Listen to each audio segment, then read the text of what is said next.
A paz do Senhor. Há um texto na Palavra de Deus que diz o seguinte, Mateus 25:6. Mas à meia-noite ouviu-se um clamor.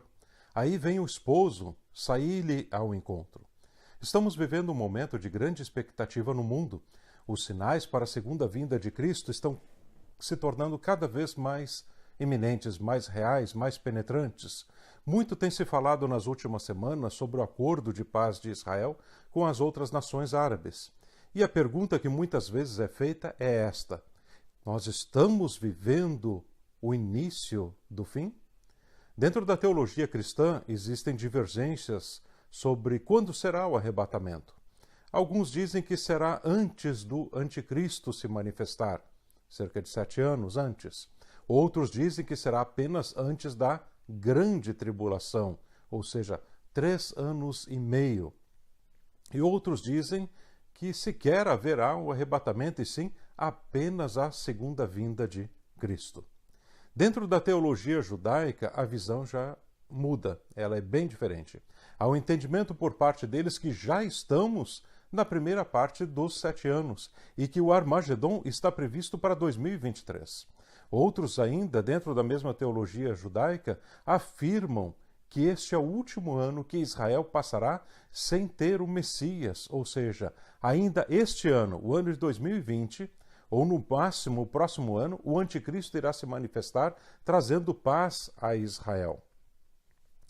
Logo, pelo que vimos, existem muitas dúvidas sobre quando tudo isso irá acontecer ou o que está acontecendo.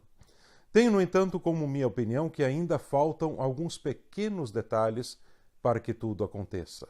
Primeiro, creio eu que Deus vai derramar seu Espírito antes do anticristo se manifestar. Creio também que muitos ainda precisam ouvir a palavra de Deus e a igreja precisa ser despertada. Tenho estes pensamentos e penso desta forma, e deixo aqui, claro, esta aqui é a minha opinião da interpretação dos textos bíblicos.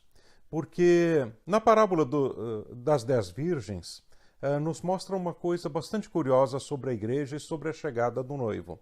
Primeiro, o texto mostra que todas aquelas virgens estavam dormindo, mas todas foram despertadas por alguém que disse: "Eis aí um noivo". Tenho para mim que este alguém é o Espírito Santo que alertará a igreja da chegada de uma forma única, inconfundível, em que tantos os preparados ou não preparados terão consciência que houve um despertamento e que este despertamento os afetou profundamente. Creio que este despertamento é o derramamento do Espírito Santo que acontecerá em breve. Segundo ponto, o texto bíblico também mostra do preparo, da precaução e preocupação em estar pronto para o arrebatamento da igreja. 5 delas estavam prontas e 5 não estavam prontas. O perfil destas 5 que estavam prontas é de alguém que não precisava ver nenhum sinal. Preste bem atenção, não precisava ver nenhum sinal da chegada do noivo, apenas desejavam estar preparadas para quando ele chegasse. E é nesse ponto que eu desejo salientar. Não importa o que a teologia cristã fala ou a teologia judaica fala, ou este ou aquele esteja falando, o importante é estar pronto e ansiando pela volta de Jesus.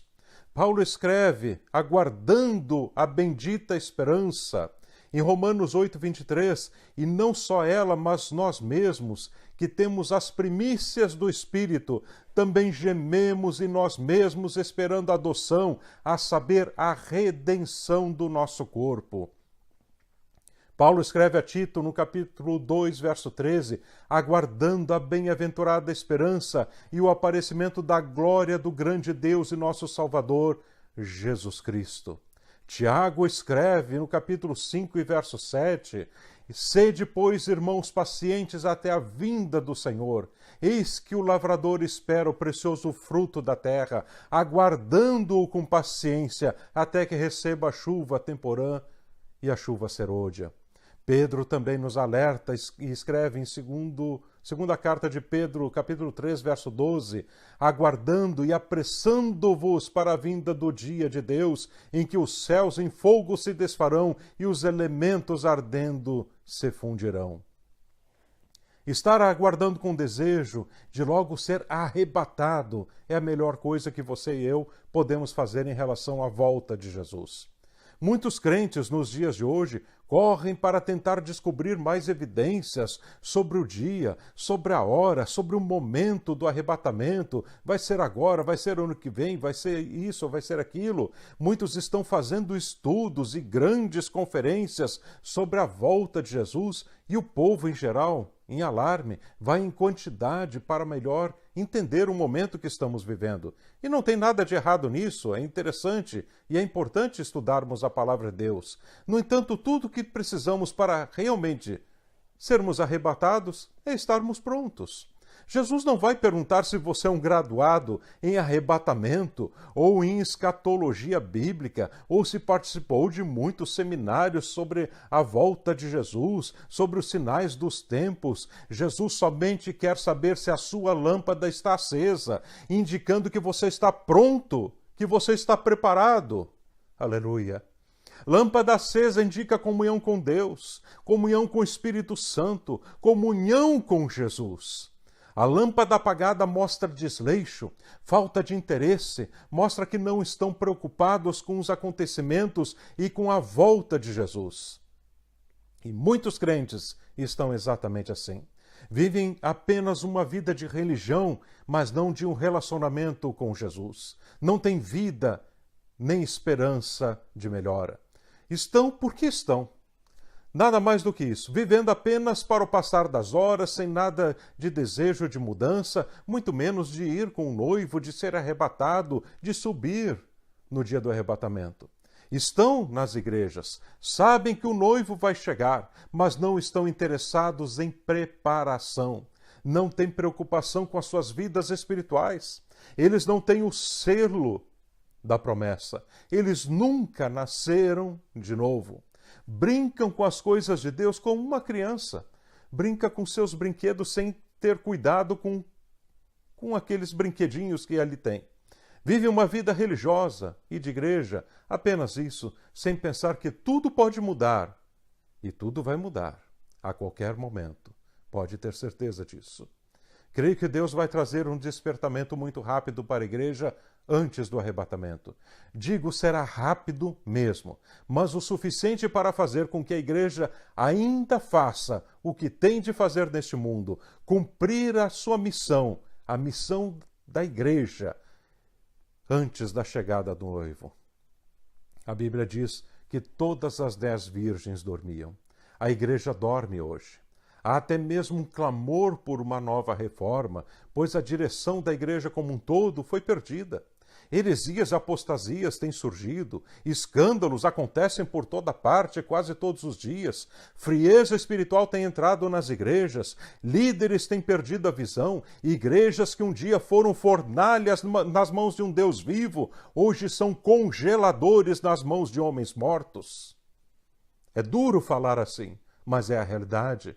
Mas ainda há chamas acesas, graças a Deus. Oh, ainda há chamas acesas, ainda há chamas acesas. Ainda existe um remanescente com óleo extra em suas lâmpadas. Ainda há um clamor por algo que seja real. Ainda há um povo esperando o noivo, ansiando por sua vinda, dizendo: Maranata, ora vem, Senhor Jesus.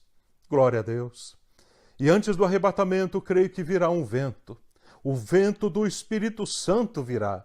Oh, eu creio que ele virá. O alarme do que anuncia, dizendo: eis aí o noivo, levantem-se, preparem-se, chegou a hora de ir. Este anúncio virá como vento, percorrerá as nações e como um vento que não se sabe de onde vem nem para onde vai, mas de forma muito rápida cumprirá sua missão. Este vento, o vento do alarme de Deus, o vento do Espírito Santo, bradará bem alto e virá para mudar e trazer um despertamento. Ele irá bradar. Sim, ele irá bradar. Bradar como bradou na parábola das 10 virgens, dizendo: eis aí o noivo, saí-lhe ao encontro. Glória a Deus por isso. Deus te abençoe.